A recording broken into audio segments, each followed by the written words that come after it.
Let's think back 150 years. The greatest progress in living standards in recorded history were made possible because we had abundant, affordable energy.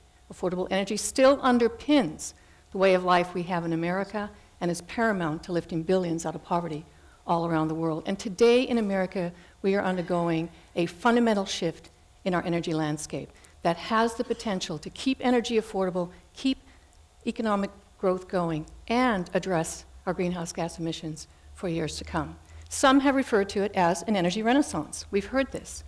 But interestingly, this renaissance is not driven by policy, regulation, incentives, subsidies, mandates. This renaissance is driven by innovation and this rock, shale. To us in the drilling industry, shale was more of a nuisance than it was a gem for many years. It's really tough to drill through, and it's not very productive. But America is blessed with this rock, and it wasn't until we combined two technologies, horizontal drilling and hydraulic fracturing, that we've been doing for 60 years in the industry, over 1 million wells, that we've been able to unleash the greatest energy story in decades. And the impact has been remarkable. In less than 10 years, we have reversed 20 years of domestic production decline in the country. We have created 1.7 million jobs already, with the potential to create 1 million more before the decade is done. We see natural gas prices and crude oil imports at 15-year lows. We're seeing a resurgence in U.S. manufacturing. We are replacing coal with natural gas, and yes, even some are suggesting America energy independence is within sight. It's no wonder many countries around the world are looking to emulate our success. And it couldn't have come at a better time in our country because energy development has been a wonderful catalyst for economic growth of late. And the size of what we're talking about will bring multiple benefits that'll ripple through our economy for years to come. This resource is so massive, it will attract trillions of investment. It will create millions of jobs outside of our industry into manufacturing, supply chains, services, everything from bakers to builders to fabricators. We are already seeing billions of dollars enter government revenues that's making their way into our schools, our healthcare, and R&D. And of course, as the cleanest burning fossil fuel, natural gas, in combination with the progress we're making in renewables and efficiency, gives us greater potential than we've had before for more cost-effective ways to address greenhouse gas. Now, this renaissance, Greg, has not been without controversy. The environmental and safety aspects of shale development have really been in the spotlight. And I know we're going to cover that tonight, and we should. And we are partnering, actually, with EDF and others to understand this more and to recommend better practices. I look forward to sharing what we do because we are confident we can develop this responsibly.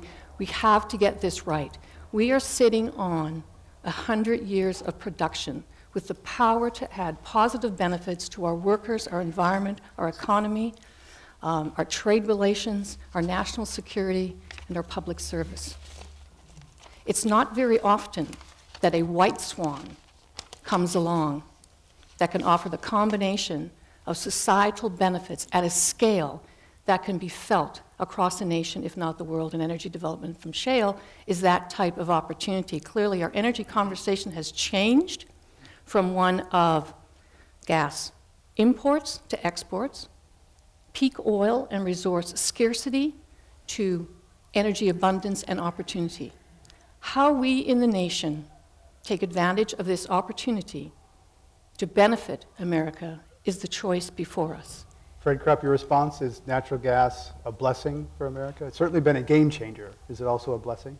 You know, there's no question that shale gas represents a big economic opportunity for this country and has created a lot of jobs. There's also no question, if you visit the shale gas fields as I have, that there have been more than a few instances where people who live around these operations have been harmed. I remember going to Washington County, Pennsylvania, about 30 minutes south of Pittsburgh, and having a woman tell me and the others who were on Secretary Chu's panel about the fact that she had had to abandon her family farm.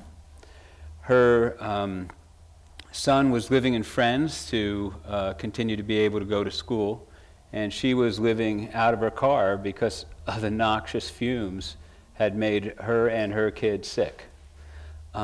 There's so many operators that even if the best 40 are doing everything perfectly, there's still another couple of thousand because it's such a fragmented operation.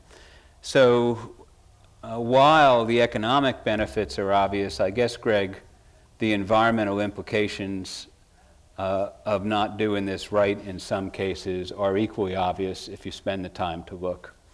And the situation has led to controversy largely, and this is something in our report that we pointed out, because for too long, too many in industry said, there aren't any chemicals escaping from the fractures. And while that is largely true, there have been thousands of cases of the chemicals going into groundwater because of surface spills and because the well casings lacked integrity. In some cases, companies haven't even tested whether the cement is well formed. So we need to do three things. We need to, one, get the rules right in order to protect those who live nearby from not only water contamination, but the air pollution, the community impacts. Two, we need to guard against the fugitive emissions of natural gas, mostly methane, which turns out to be an incredibly potent greenhouse gas, many times more potent than carbon dioxide.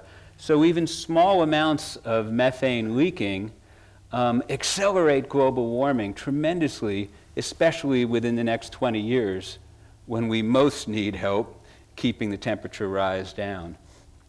And the third thing I would say is we need to make sure at this moment when the nation's utilities are deciding what to do with their power plants, and EPA has put into place regulations that require them to be cleaned up or closed down, and even more than the activism of the environmental community or more than these EPA rules, because natural gas has changed the market dynamics. So a lot of plants, aside from the rules and the activism, are being either temporarily shut off or permanently shut off.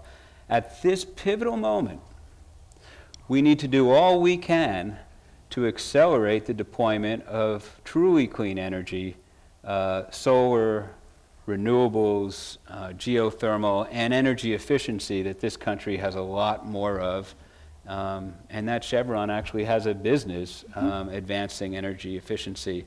If we do all that, get the rules right to protect the locals, clamp down on fugitive emissions so we do harvest a climate benefit from switching from coal to natural gas, and prevent the lock-in of new natural gas plants by doing a lot of things to promote these other sources of clean energy, then this could end up being not only a good thing for our country economically, but also environmentally.